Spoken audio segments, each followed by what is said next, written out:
नमस्कार। आज हम बात करेंगे एक नए ऑर्थोसिस के बारे में जिसमें कि हम लोग मोशन कंट्रोल और एंकल जॉइंट यूज़ कर रहे हैं।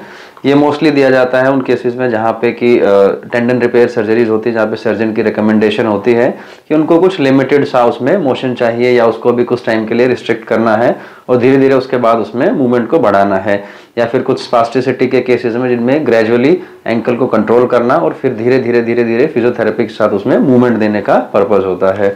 तो ऐसे ही एक केस हमारे पास आया था जिसमें सर्जन की रिकमेंडेशन थी कि इनिशियली इसको बिल्कुल लॉक करके रखना था।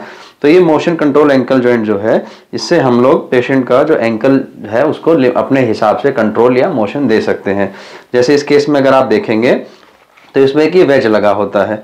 इसमें अभी हमने इसमें कोई मोशन नहीं दिया था क्योंकि दो डॉक्टर की रिकमेंडेशन थी इसको अभी बिल्कुल कंट्रोल में रखना है।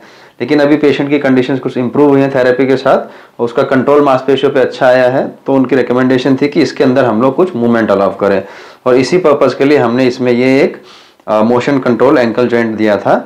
और इसमें अलग अलग तरीके के इसके वेजेस आते हैं जिससे कि हम planter flexion, dorsiflexion, neutral motion या फिर only dorsiflexion, only planter flexion, इस तरीके की मूवमेंट्स को ला सकते हैं या कंट्रोल कर सकते हैं।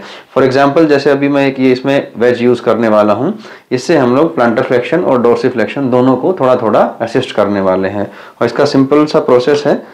और इसमें हम लोग एलन की का यूज़ करके जो इसमें ओल्ड वेज हमने लगाया है जिससे कि प्लांटर एंड डोर्सी को रिस्ट्रिक्ट कर रखा था, उसकी जगह हम इस वेज को लगाएंगे और इसमें इसको फिक्स कर देंगे।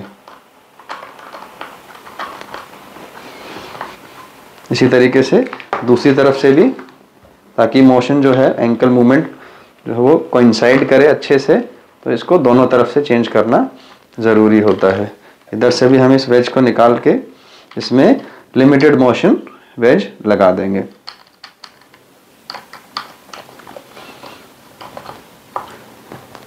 अब आप देखेंगे कि इसमें जो है एक limited range of planter flexion and dorsiflexion दोनों मूवमेंट आ गई हैं। इसी तरीके से आपकी ये सर्जन की रिकमेंडेशन या ज़रूरत के हिसाब से या पेशेंट की ज़रूरत के हिसाब से हम लोग डिफरेंट वेजेस यूज़ कर सकते हैं और समय समय पर पेशेंट की कंडीशन के हिसाब से इस ऑर्थोसिस के अंदर चेंजेस ला सकते हैं, जिससे कि आपको बार बार ऑर्थोसिस बनवाने की या फिर उस तरीके की समस्याओं से परेशान नहीं होना पड़ेगा और इसमें एडजस्टमेंट भी आसान है। Thank you.